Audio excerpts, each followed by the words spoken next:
দেখে কি নতুন বউ ফিল হয়? আর নতুন বউ কিভাবে হবো, ৬ বছর আগে তো বিয়ে হয়ে গিয়ে। আসসালামু আলাইকুম, সবাই কেমন আছেন? আলহামদুলিল্লাহ আমি ভালো আছি। আজকে অনেক দিন পরে পুরানো একটা শাড়ি বাইর করে পরার ট্রাই করতে। এই শাড়িটা যদিও 2021 সালে আমার হাজবেন্ড আমাকে বিয়ের টাইমে নিয়ে দিয়েছিল।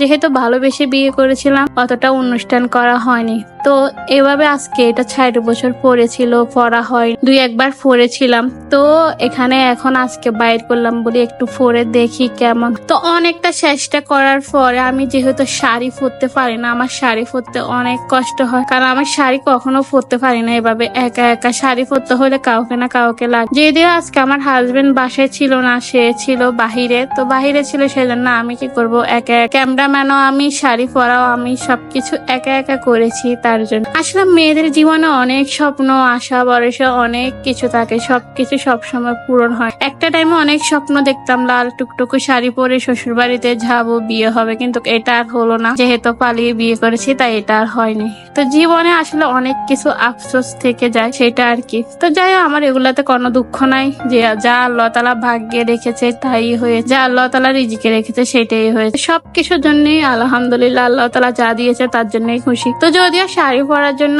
অনেক চেষ্টা করতেছি, শাড়ি তো কোনো রকম না। দেখতেছেন কুচি করতে আমার কতটা সময় লাগতেছে। কুচিগুলো আমি কখন বাস করব, কখন কি করব, এতটা সময় নিতেছি বলার বাহিরে। তার কারণ আমার শাড়ির প্রতি কোনো আইডিয়া নাই, কোনো আগ্রহ নাই।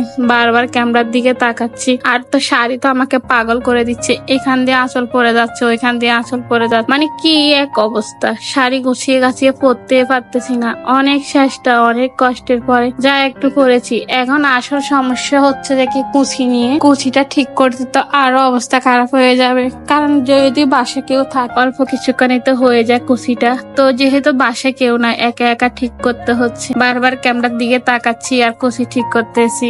এখন এখানে একটা চিপ টিফিন মারবো, এটা হচ্ছে আমার অভ্যাস। চিপ টিফিন মেরে রাখলে আমার মনে হয় আর এলোমেলো হবো না। কিন্তু আমি এটাই বুঝতে পারি না যে শাড়ির মানে কুচিগুলো সুন্দর মতো বসে যায় যারা দিলে।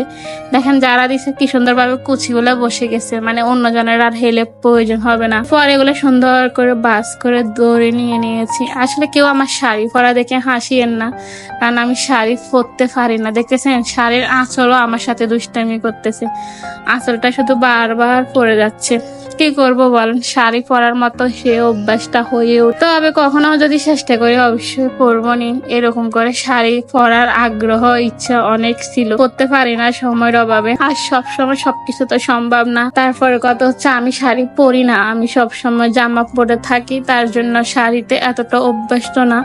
শাড়ি পরার মানে কমফোর্ট ফিল করি না শাড়ি পরলে। মানে শাড়ি পরলে আমার থেকে একদম বিরক্ত লাগে। হিজাবটাও এখনো আমি সেট করতে পারি না, যেভাবে আছে এভাবে। ফুল ভিডিওটা কমপ্লিট করতে পারি না। এখানে ভাবছিলাম একটু জুয়েলারি পরবো, কোনো রকমের সম্ভব হয় না। আর শাড়ি তো মনে হচ্ছে বারবার খুলে পরে যাবে।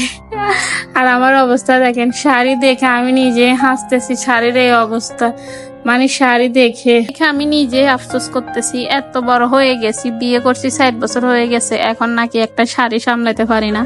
এত বড় একটা স্বামীরে সামলাতে পারি, কিন্তু শাড়ি সামলাতে পারি না। এটা কখনো হয়? আমি তো মেয়ে নামে কলঙ্ক। মেয়ে হয়েও শাড়ি পরতে পারি না। আর শাড়ি হচ্ছে যে কি বাঙালির ঐতিহ্য, সেটাকে আমি সামলিয়ে পরতে পারি না। এটাই তো সবচেয়ে বড় দুঃখজনক। ওকে, আজকের মতো বিদায় নিচ্ছি। আল্লাহ হাফেজ।